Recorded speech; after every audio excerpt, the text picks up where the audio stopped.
Ternyata, ini alasan dibalik SP3 Samsul Nur Salim.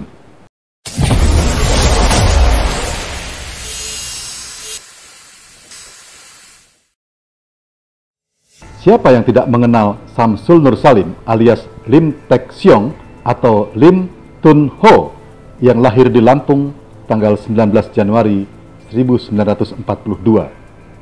Samsul Nur Salim dikenal sebagai pengusaha taipan di Indonesia. Samsul Nur Salim adalah konglomerat pemilik PT Gajah Tunggal. Perusahaan ini adalah perusahaan terbesar di Asia Tenggara yang memproduksi ban. Tidak heran bila Samsul Nur Salim merupakan gurita bisnis ban dan karet di Indonesia. Tidak berhenti di situ, Samsul Nur Salim merambah ke bisnis perbankan dengan mendirikan Bank Dagang Nasional Indonesia atau BDNI di era tahun 1980-an. Di BDNI, Samsul Nur Salim menjadi direktur utamanya dengan memiliki saham 50%. Pada tahun 2018, Samsul Nur Salim disebut sebagai orang terkaya ke-36 di Indonesia dengan kekayaan mencapai 810 US dollar versi majalah Forbes.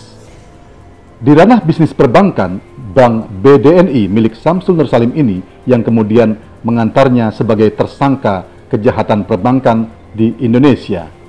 Samsul Nur Salim akhirnya masuk dalam jeratan hukum di Indonesia. Pada tahun 1997 hingga 1998, Bank Indonesia mengeluarkan bantuan likuiditas kepada sejumlah bank yang hampir bangkrut akibat krisis moneter di Indonesia. BDNI adalah salah satu bank masuk kategori bank yang hampir bangkrut atau gulung tikar. Dalam konteks itu, Bank BDNI menerima uang sebesar 37,04 triliun rupiah. Uang sebesar itu awalnya ditujukan untuk program pemulihan Bank BDNI yang saat itu statusnya BBO atau Bank Beku Operasi. Pada tahun 2002, instruksi Presiden Megawati Soekarno Putri diterbitkan terkait dengan landasan dikeluarkannya Surat Keterangan Lunas atau SKL BLBI. Aset-aset milik Samsul Nur Salim dan BDNI diserahkan kepada Badan Penyihatan Perbankan Nasional yang dipimpin oleh Safruddin Arsyad Temenggung. BPPN kemudian memberikan rekomendasi penerbitan SKL atau Surat Keterangan Lunas kepada BDNI. Akan tetapi, aset yang diberikan oleh Samsul Nur Salim diduga kredit macet sehingga menimbulkan kerugian negara.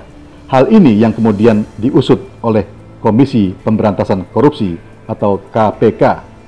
Di dalam catatan Badan Pemeriksa Keuangan atau BPK, Samsul Nur Salim disebutkan masih memiliki utang ke negara sebesar 4,58 triliun rupiah. Dari situ, KPK membuka penyidikan. Kendati demikian, kabar mengejutkan pun kita dengar bahwa penyidikan terhadap kasus yang menyeret Samsul Nur Salim ini kemudian dihentikan dengan dikeluarkannya SP3.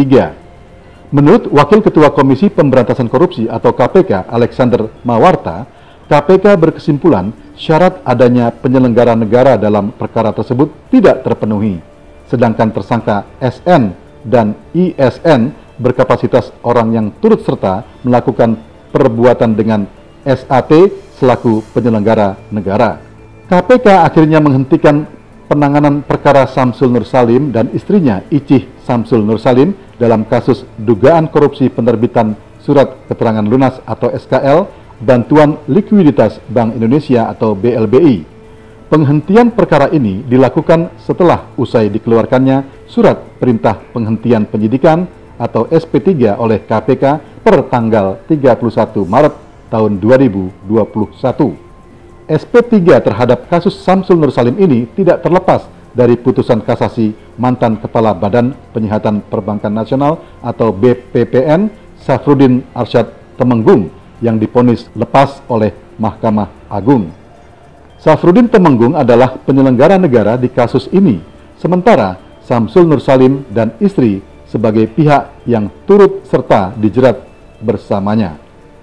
KPK beralasan dengan tidak adanya unsur penyelenggara negara dalam kasus ini, penyidikan Samsul Nur Salim dan istrinya akhirnya dihentikan. dan Samsul Nur Salim pun bebas. Tentu saja akan ada banyak alasan yang bisa disematkan, apalagi ada banyak alasan yang menyentuh kekuasaan yang bisa membuat berbagai alasan.